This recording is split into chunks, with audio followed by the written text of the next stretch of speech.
தமிழகமெங்கும் கிளைகள் கொண்ட Annamalai institute of hotel management and hospital management படிப்பில் சேர்வதற்கான அட்மிஷன் நடைபெறுகிறது. முதலமைச்சரின் தாயுமானவர் திட்டத்தின் கீழ் 65 வயதிற்கு மேற்பட்ட முதியோர் மற்றும் மாற்றுத்திறனாளிகளின் இல்லங்களுக்கே சென்று பொது விநியோக திட்ட பொருட்கள் வழங்கப்பட்டு வருகின்றன. முதலமைச்சரின் தாயுமானவர் திட்டம் தொடர்ந்து செயல்படுத்தப்படுவதாக கூட்டுறவுத்துறை அறிவித்துள்ளது.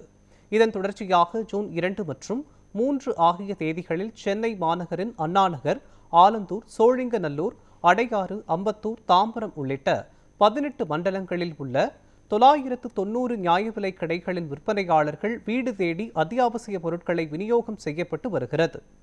எனவே இத்திட்டத்தின் கீழ் பயன்பெறும் முதியோர் மற்றும் மாற்றுத்திறனாளிகள் இந்த சேவையை தவறாமல் பயன்படுத்திக் கொள்ள வேண்டும் என கூட்டுறவு சங்கங்களின் கூடுதல் பதிவாளர் பாபு தெரிவித்துள்ளார்.